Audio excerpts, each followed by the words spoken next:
Assalamualaikum warahmatullahi wabarakatuh. Nama saya Don Besian Saragi, NPM 09202 akan menjelaskan sedikit tentang forging atau penempaan. Forging adalah proses deformasi di mana benda kerja ditekan di antara dua die atau cetakan. Penekanan dapat dilakukan dengan tekanan kejut atau secara perlahan, berangsur-angsur. Proses penekanan tersebut akan menghasilkan bentuk kerja yang sesuai apa yang kita inginkan. Berdasarkan temperatur kerjanya, penempaan dibagi menjadi dua, yaitu hot forging dan cold forging. Yang pertama, hot forging yaitu proses penempaan yang dilakukan pada logam yang bersuhu tinggi atau bersuhu panas. Proses hot forging dilakukan bila logam yang ingin ditempa perlu dikurangi kekuatannya dan ditingkatkan sifat mampu bentuknya agar mudah dibentuk. Yang kedua, cold forging yaitu proses penempaan yang dilakukan pada logam yang bersuhu ruang rendah atau dingin. Proses penempaan ini memerlukan gaya yang lebih besar daripada hot forging. Dibandingkan dengan hot forging, cold forging lebih akurasi dalam ukuran dan kualitas permukaannya juga lebih baik daripada hot forging. Jenis-jenis penempaan sesuai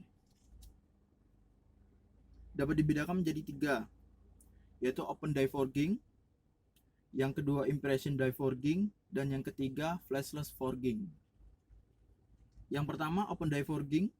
Penempaannya dilakukan dengan meletakkan benda kerja di antara die atau cetakan yang berbentuk datar atau sederhana. Yang kedua, impression die forging. Penempaannya menggunakan die block atau cetakan blok yang secara presisi membentuk benda kerja yang diinginkan. Yang ketiga yaitu flashless forging. Cara kerjanya menggunakan closed die, tetapi tanpa menghasilkan flash, yang tadi namanya flashless forging. Benda kerja yang akan dikerjakan harus masuk ke dalam cetakan menyeluruh. Setelah itu benda kerja dapat ditempa sesuai dengan bentuk yang kita mau.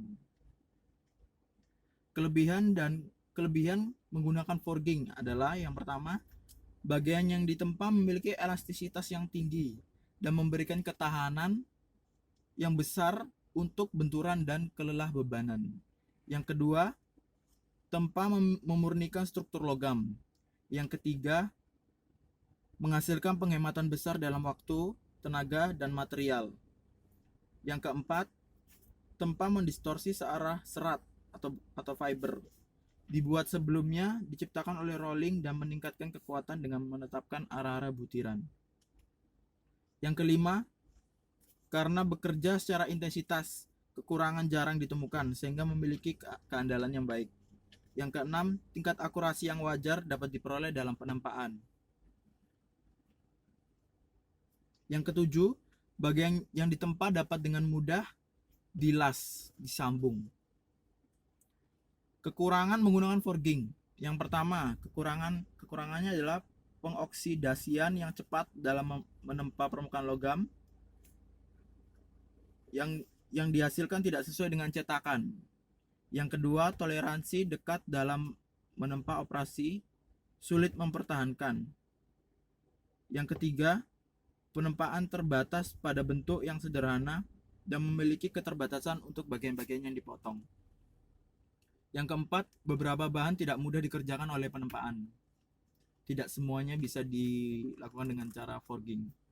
Yang kelima, biaya awal untuk cetakan penempaan dan biaya pemeliharaan mereka yang tinggi.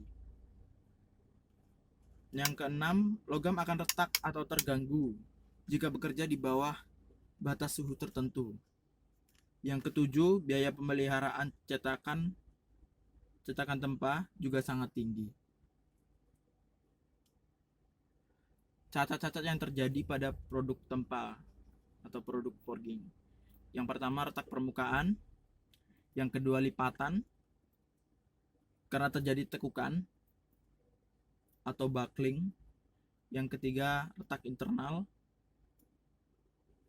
yang terjadi karena perubahan bentuk bahan yang tidak seragam ketika mengisi logam cetakan, perubahan suhu yang pada benda kerja selama proses penempaan berlangsung, dan perubahan struktur mikro yang disebabkan oleh perubahan fase.